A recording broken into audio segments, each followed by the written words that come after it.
Hello, this is Jason Stevenson, and I'll be reading my paper for English 5910 at the University of Central Oklahoma.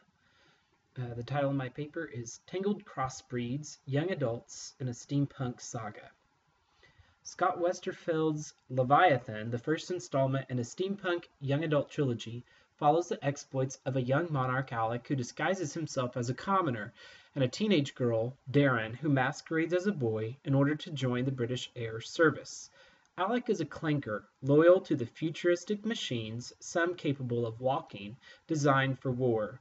Darren is a Darwinist, shunning mechanical contraptions for biologically engineered animals. Their alternating chapters throughout the book foreshadow that their paths will cross, and they ultimately join forces aboard the whale-like ecosystem from the book's title. The Leviathan's engines, however, are destroyed by German forces, which will soon return. But a solution soon materializes. Alec offers the working engines from his broken clanker Walker in exchange for safe passage.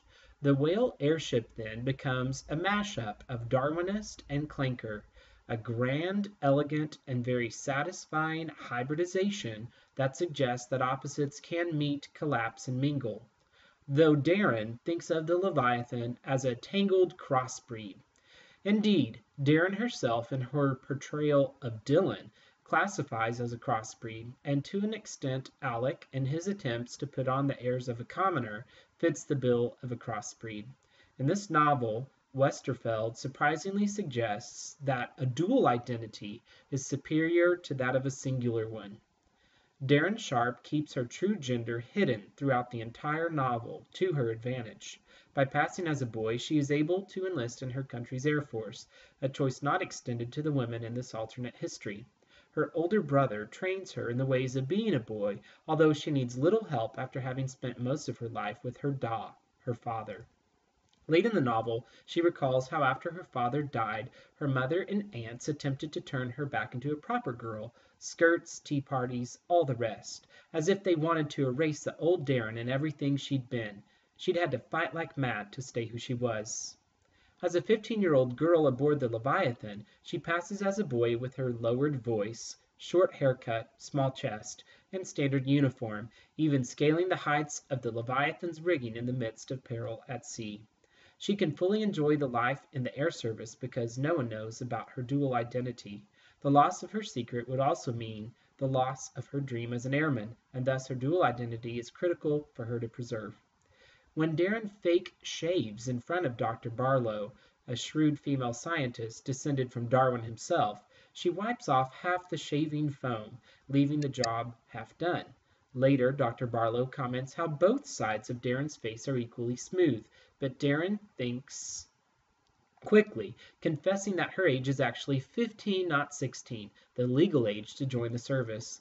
Barlow seems satisfied with this reasoning, allowing Darren to stay on board. The breaking of the age rule is much more acceptable than breaking the gender boundary, at least in Darren's mind. Gender subterfuge allows Darren to escape from the judgmental and allows Darren to escape from the judgment and criticism from her culture into the soaring heights of battle and wondrous Darwinist creatures. Alec's initial inability to pass as a commoner brings grief upon his companions and him. His parents, the rulers of the Austro-Hungarian Empire, are assassinated, so Alec is taken into hiding with a small crew of men entrusted with his care.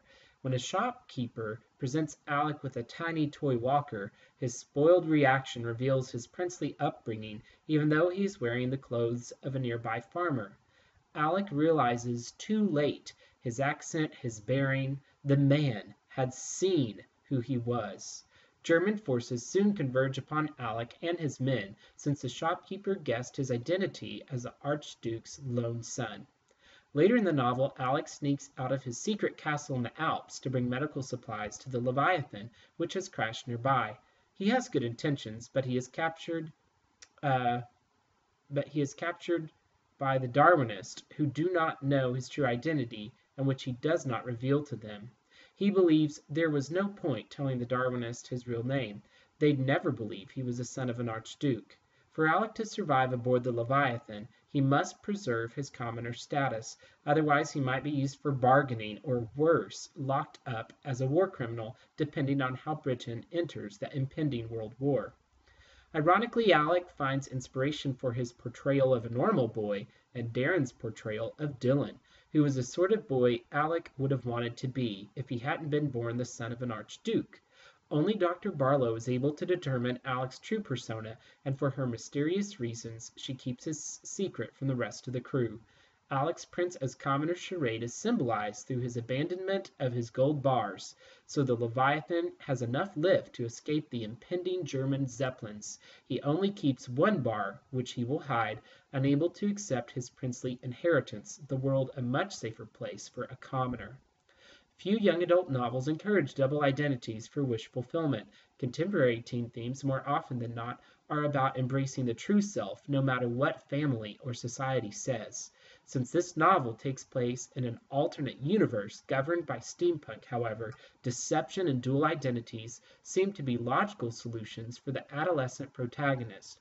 Whether these Tangled Crossbreeds can remain successful in their ruses remains to be determined in the remaining books of the trilogy.